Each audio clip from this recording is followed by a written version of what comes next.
Assalamualaikum warahmatullahi taala wabarakatuh.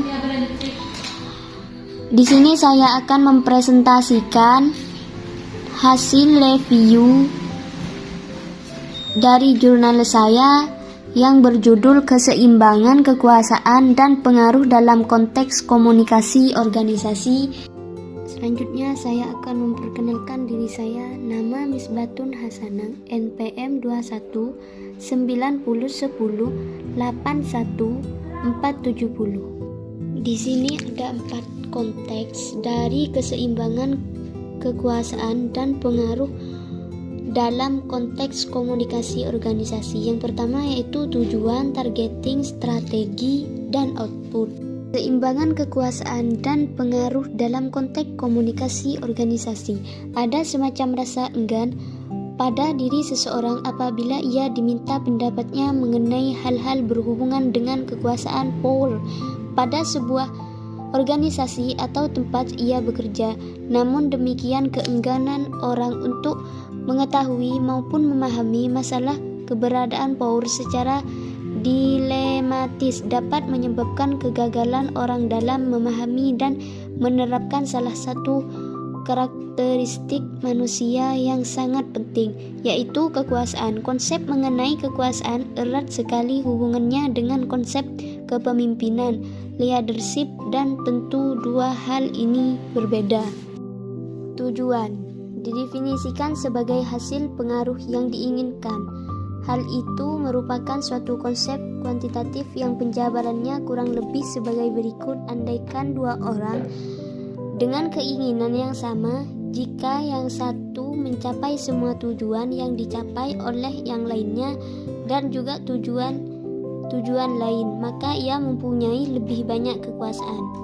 Targeting. Kebanyakan orang yang merasa tidak memiliki kemampuan yang diperlukan untuk pemimpin kelompok mereka untuk meraih kemenangan, dan oleh sebab itu mereka mencari seorang pemimpin yang kelihatannya memiliki keberanian dan kebijaksanaan yang diperlukan untuk mencapai keunggulan.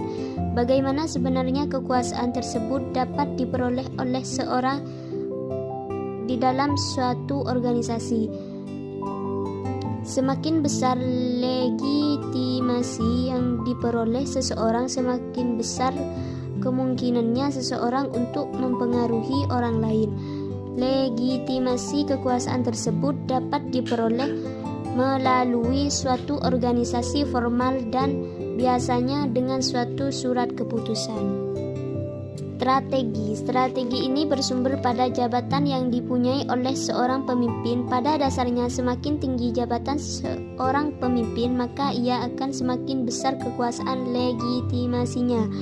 Seorang pemimpin yang tinggi kekuasaan legitimasinya mempunyai kecenderungan untuk mempengaruhi orang lain, karena pemimpin tersebut merasakan bahwa ia mempunyai hak atau wewenang yang diperolehnya dari jabatannya dalam organisasi, sehingga dapat demikian diharapkan perintah-perintahnya akan diikuti oleh bawahannya.